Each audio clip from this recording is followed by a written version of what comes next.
Welcome to the first ever episode of the Growler Motorsports YouTube channel. You're probably asking, why am I creating this channel? What is it all about? Well, as you should have been able to see from my intro slide, I have a bunch of different cars, starting with a 2013 Audi A4, a 2016 Chevy Tahoe, a 2022 Harley-Davidson Street Glide, 2025 KLX 300 dirt bike, and a Honda CRF 110 dirt bike for my son.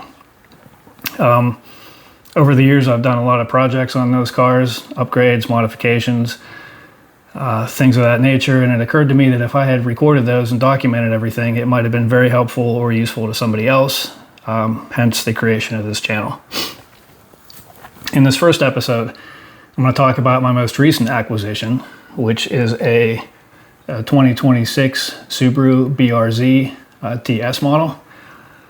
I'm going to talk about the search process, what went behind everything, why I decided to buy now, what I was looking for, and things of that nature. So, why did I want another car? Something reminded me recently of the fun I used to have in my old Toyota Celica GT. I think it was a 1989 or a 1990. It's the first car that I purchased myself. It was a 5-speed front-wheel drive. I don't remember the size of the engine, but it was a blast. It had a ton of power. I could really smoke the tires in first gear, squeal second and third, and there were times when I had 4 people in that car, and I probably had it well over 100 miles an hour. Just a little warning for everybody: please do not exceed the speed limit. It's very dangerous and it's illegal. So I'm not recommending that or suggesting that you do that in any way, shape, or form. So please don't hold any speeding tickets against me. But that's why I was interested in a car, and when I started looking, the first thing I did was use AI to help me. So I went to Gemini and I typed in some sort of a prompt. I believe it was, can you create a list of new cars that are rear-wheel drive, have an optional manual transmission, and are under 50,000? And this was just 3 or 4 weeks ago, maybe a little over a month ago. And the information that came back was obviously the first 2 cars on the list were the Toyota GR86 and the Subaru BRZ. They're both basically the same car, each one just kind of produced by their own manufacturers, Toyota versus Subaru. The engine is the Subaru, the transmission, the powertrain, it's all the same between both cars, the frame even. The big differences are the Toyota or Subaru emblem on the front of the car, the different badging, options packages, maybe some interior pieces, stereo, navigation or infotainment, things of that nature might be different between the 2 brands, but they're basically the same car. So they should really split that up and say that it's one car, either the GR86 or the BRZ. The next car that came back in the list was the Mazda Miata. It's a fun car, it's very small, it's a 2-seater. No room for a third. There's not really room for a third in the BRZ or the GR86, but it does have a back seat, so you could throw a gym bag in there, some groceries. Basically, there's extra storage space, and it's a little bit bigger and a little bit longer than a Miata. Also, the Miata, it's very small, it's very light. It doesn't have a very big engine. It's only got like 180 horsepower. It's still quick, but I wanted something with more get up and go. So that brings me to the next car that Gemini returned. Is a Nissan Z. It's got a 3-liter twin-turbo V6. It puts out 400 horsepower, and it looks awesome. I really like the Nissan, and that's kind of the car I thought I might go with. But the next car in the list was the Ford Mustang GT. It's the only car, American-made car, that made the list. And the only reason it made the list is because the lower tier models fell under $50,000. But once you go with the Mustang GT and the premium package, I think it was, it pushed everything over $50,000. And I think you had to go with the premium package to get the upgraded brakes and a better stereo, some options on the interior that I really wanted. So that really pushed me over the budget.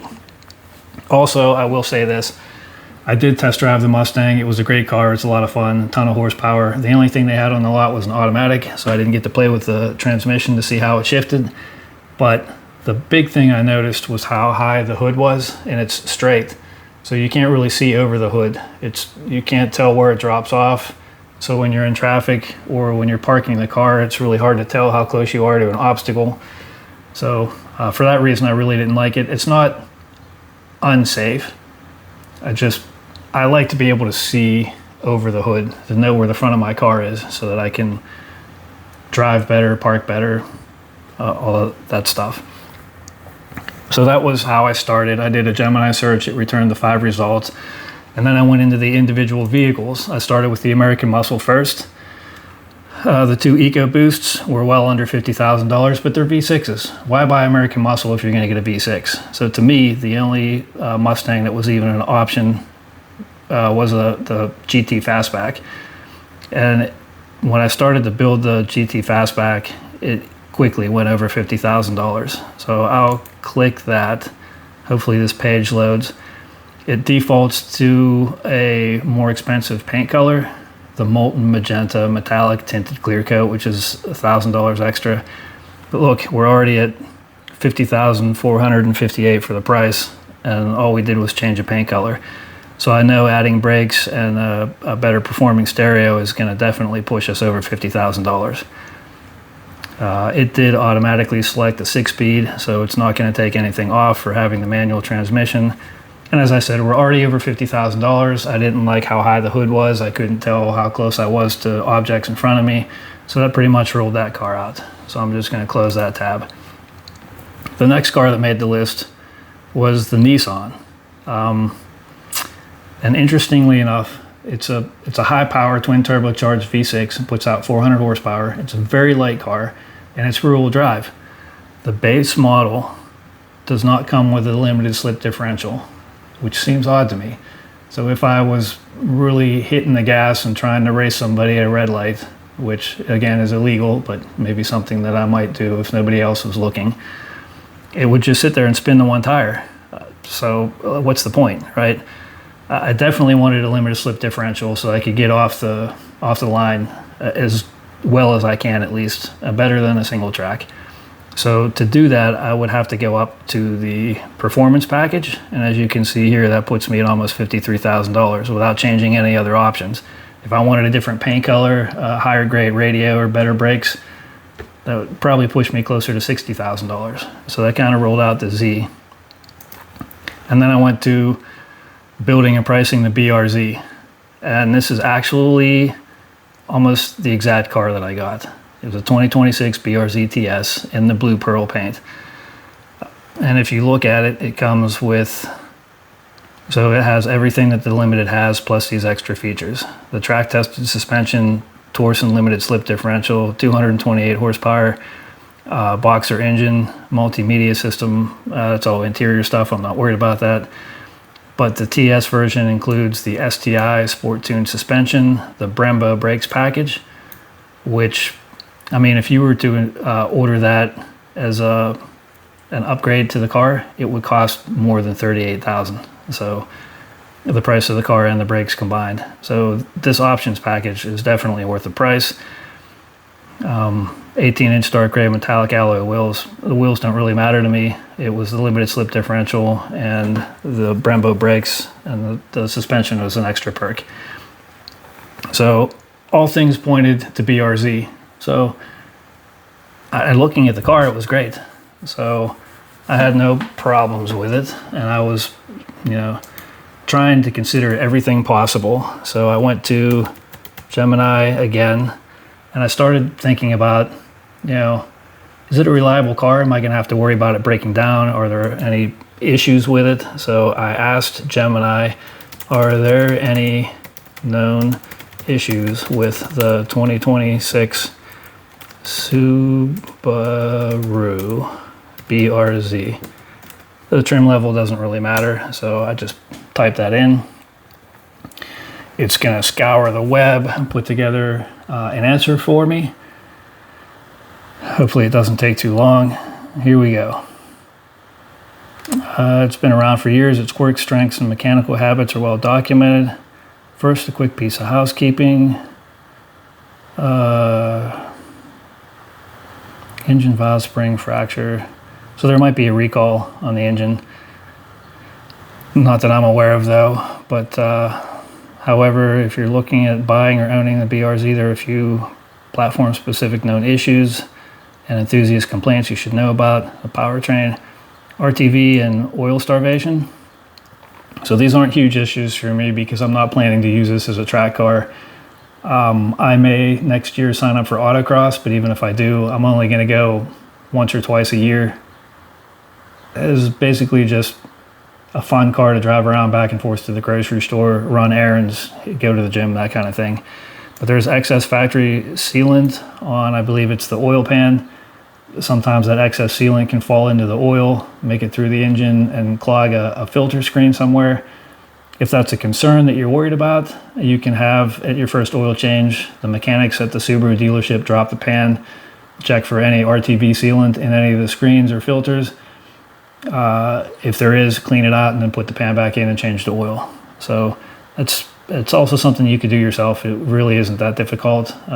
Basically part of an oil change with an extra step of dropping the pan, checking some screens, and then putting the pan back.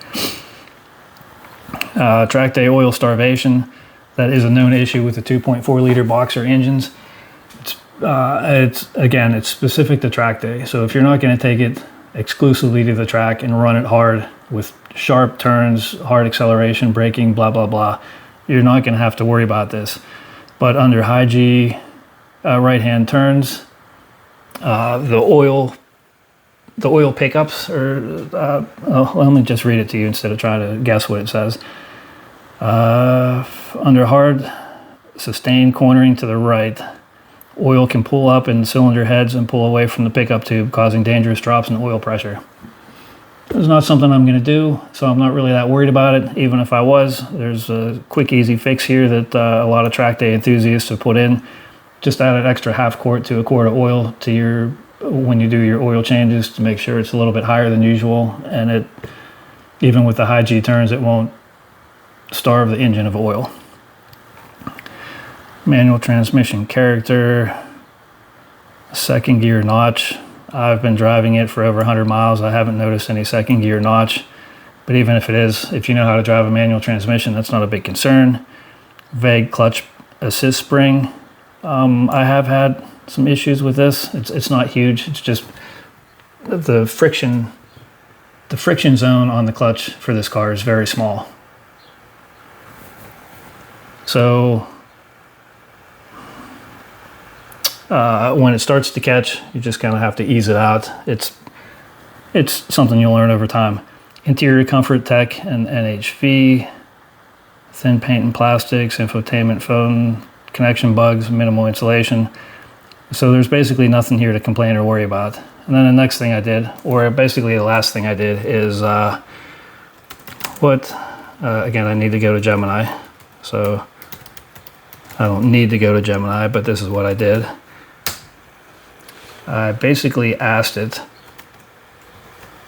does the Subaru BRZ hold its value? Yes, the BRZ holds its value exceptionally well. It has some numbers here to show you the depreciation between 3 years and 5 years. It tells you why it doesn't depreciate as much. It's a clean car, and there's a scarcity of them. Dwindling mechanicals for the purebreds, so basically manual transmission. There aren't a whole lot of cars left with those. And Subaru's brand Halo. I know they're safe cars, and the WRX is pretty quick and fun to drive. It's a nice rally car, so I guess that's what they mean by the brand Halo. And that's basically in a nutshell why I decided on the Subaru BRZ. So thanks for stopping by. Hopefully this research helps you.